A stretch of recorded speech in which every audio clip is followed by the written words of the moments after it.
और कलाम साहब कहते हैं, एपीजे अब्दुल कलाम कहते हैं कि सपने वो नहीं होते जिनको हम ख्वाब में देखते हैं, जो हमारे ख्वाब में आते हैं। सपने वो नहीं होते जिनको आप सोते समय देखते हो कि मेरा बंगला बन गया, मेरी कार आ गई, मेरा सपनों का महल बन गया। तो ये सपने नहीं होते। सपने वो होते हैं यार जो आपको कभी सोने नहीं देंगे। अब बहुत से लोग बोलते हैं मेरे सपने हैं, मैं ये चीज़ करना चाहता हूँ, मैं वो चीज़ करना चाहता हूँ। बढ़िया रात को 12-12 घंटे, 8-8 घंटे, हैं, 10-10 घंटे, 15-15 घंटे सुख चैन सोते हैं। और जो आदमी चैन से सोता है ना, उसके सपने है ही नहीं। भले वो कितना बोले कि मेरे इतने बड़े बड़े सपने हैं, नहीं है सपने, मैं नहीं मानता। क्योंकि जिसके सपने रहते हैं ना, वो सपना उस व्यक्ति को सोने ही नहीं देगा। कलाम साहब कहते हैं जिस व्यक्ति के सपने रहते हैं ना, उसको बेचैनी रहती है। उसको बेचैनी रहती है कि मुझे ये सपना पूरा करना है। ठीक है, आज मेरे इतने बड़े बड़े सपने हैं कि अगर मैं अपने सपने बता दूंगा तो आप मजाक उड़ाओगे मेरा। ठीक है, मेरी औकात बहुत छोटी है, लेकिन मेरे सपने मेरी औकात से बड़े हैं। शायद लोग जहां तक सोच ना पाए वहां तक मेरे सपने। देखो, इंसान अगर, एपीजे अब्दुल कलाम कहते हैं, अगर इंसान कामयाब होता है तो वो होता है अपनी बड़ी सोच से। मेरी हमेशा बड़ी सोच है। मेरी बचपन से नहीं बड़ी सोच हुई। जब मैंने नेटवर्क मार्केटिंग स्टार्ट किया तब मेरी यहाँ से सोच बदली, तब मैंने यहाँ से अपनी बड़ी सोच की। अक्सर एक आम आदमी बड़ा सोच ही नहीं पाएगा, क्योंकि एक आम आदमी बड़ा सोचने से डरता है कि मैं कहाँ कर पाऊंगा, मेरे पास की कहाँ है, मेरे पास पैसा नहीं है, ये तो बड़े बड़े लोग करेंगे, हम कहाँ कंपनी डाल पाएंगे, हम कहाँ बड़े बड़े बिजनेस कर पाएंगे। लेकिन मेरी गारंटी है कि साला 10 साल बाद मैं एक ऐसा अपना नाम ब्रांड बना लूंगा कि लोग कहेंगे कि यार क्या आदमी था। जैसे आज यूं ही नहीं एपीजे अब्दुल कलाम के बारे में बताया जाता, यूं ही नहीं महात्मा गांधी के बारे में बताया जाता, यूं ही नहीं चंद्रशेखर आजाद के बारे में बताया जाता, यूं ही नहीं भगत सिंह को लोग पढ़ते हैं, यूं ही नहीं दशरथ मांझी कहानी बनाते हैं। इन लोगों ने इतनी बड़ी संघर्ष की है ना कि मैं शायद आपको बता भी नहीं सकता, इतनी बड़ी संघर्ष की है।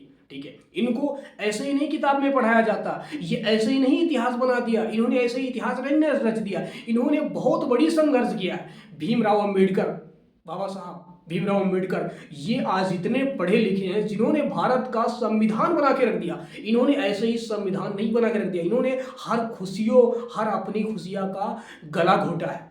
इनको खुश कभी ये थे ही नहीं, पढ़ाई में इतना ध्यान लगाते थे। इनको जो इनका सपना था ना, इनका सपना था कि मुझे अपने देश, अपने समाज, अपने गांव के लिए, अपने समाज के लिए कुछ ना कुछ करना है। उनका ये सपना था। और जब लोग सो जाते थे ना, तो एक बारी क्या हुआ कि भीमराव अंबेडकर रात को पढ़ाई कर रहे थे और रास्ते और घर के बाहर पढ़ाई कर रहे, रास्ते से वहां गुजर रहे थे। एक आदमी वहां से गुजर रहा। तो भीमराव अंबेडकर से किसी ने बोला कि तुम रात को क्यों पढ़ रहे हो, सब सो रहे हैं, तुम रात को पढ़ रहे हो।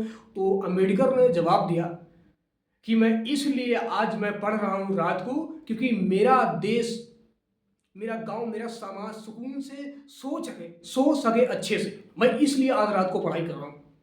ठीक है, भीमराव अंबेडकर ने रात और दिन पढ़ाई करते थे, कभी खाने और पीने में कभी ध्यान ही नहीं रखते थे।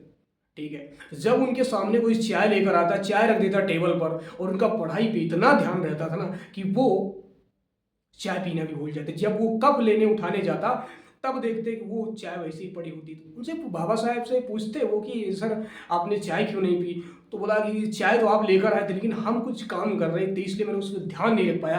तो एक चीज़ कहना चाहूँगा, अगर आपका ध्यान और दिल और दिमाग सपने की तरफ है तो आपका सपना ज़रूर पूरा होगा, ज़रूर पूरा होगा। ठीक है, लेकिन सपने को लेकर कभी बैठो मत। सपने देखना कोई बुरी बात नहीं है, लेकिन सपने को लेकर बैठ जाना ये बहुत बड़ी बुरी बात है। सपने को लेकर बैठो मत, सपने पर रहकर काम करो। और हमेशा अकेले रहना सीखो। कोई पड़ोसी ना हो, कोई रिश्तेदार ना हो, कोई ना हो, हमेशा अकेले रहना सीखो। कहते नहीं, अकेला रहना और अकेला रोना इंसान को मजबूत बना देता है, इंसान को एक बड़ी सफलता का रास्ता दिखाता है। क्योंकि जब इंसान अकेले रहता है, जब आप अकेले रहते हो ना, तो आप अपने आप से बातें करते रहते हो कि साला हम क्या करें, कौन सा काम करें। तो एक दिन मैं बहुत बड़ा आदमी हूँ, कौन सा काम करूँ। और जिस दिन आपको पता चल जाता है कि हाँ मुझे ये चीज़ करना चाहिए, वो चीज़ करना चाहिए, फिर आप को पता चल जाता है कि मेरा कैरियर, मेरा भविष्य यहाँ बन सकता है, तो मैं कहता हूँ फिर उस काम को बड़े शिद्दत के साथ, बड़ी ईमानदारी के साथ करते हो। जिस दिन आपको पता चल जाता है कि मेरा फ्यूचर, मेरा भविष्य इस काम से बन जाए। ठीक है, तो सपने आप अपनी औकात से बड़े देखो। गरीब हो कोई बात नहीं, गरीब ऐसी बात नहीं कि गरीब सपना नहीं देख सकता, गरीब भी सपना देखो। गरीब हो तभी तो सपने देख रहे हो। अमीर वाले जैसा सोचोगे वैसा ही तो बनोगे। सपना सोचोगे मुझे अमीर बनना है तो अमीर बनोगे। ऐसी बात नहीं कि अमीर नहीं बनोगे, कभी कभी बड़े नहीं बनोगे, नहीं यार, गरीब पैदा हुए अमीर बनने के लिए। ठीक है, हर एक व्यक्ति के सपने पूरे हो सकते हैं, लेकिन हर एक व्यक्ति के सपने नहीं पूरे होते। 100% लोग सपने देखते हैं, 5% लोगों के सपने क्यों पूरे होते हैं? क्योंकि 5% लोगों के सपने इसलिए पूरे होते हैं क्योंकि 5% लोग सपना देखते हैं, सपने पे काम करते हैं, गोल बनाते हैं। कि मुझे इतने साल में क्या करना है, मुझे 5 साल में क्या करना है। उसकी पढ़ाई करते हैं, उसकी नॉलेज लेते हैं, रातों दिन उस सपने के पीछे लग जाते हैं, मेहनत करते हैं, और फिर उनका सपना 1 साल नहीं, 2 साल नहीं, 5 साल बाद उनका सपना एक सितारा बन के चमकने लगता है। तो लोग बोलते हैं कि यार तुम पे भरोसा था, तुम कर ले जाओगे, और एक दिन देखो तुम कर लेंगे। और जो लोग बोलेंगे ना तुम कुछ नहीं कर सकते, तुम्हारे बस की कुछ नहीं है, ठीक है, लोगों की बात मत सुनना। लोग गिरगिट की तरह रंग बदलते हैं। लोग गिरगिट की तरह, गिरगिट तो फिर भी पीछे रह गया, इंसान आगे निकल गया रंग बदलने में। कामयाब हो जाओगे तो लोग बोलेंगे यार तुम पे भरोसा था, तुम कामयाब हो जाओगे, मेहनत करते रहे, तुम्हें भरोसा था।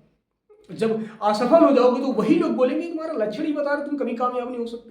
तो लोगों की बातों पर ध्यान मत रखो, अपने सपने पर, अपने काम पे ध्यान रखो। जिंदगी में जो चाहोगे वो आपको मिलेगा। इसलिए कहता हूं कि कुछ करो ऐसा कि लोग बनना चाहे आप जैसा।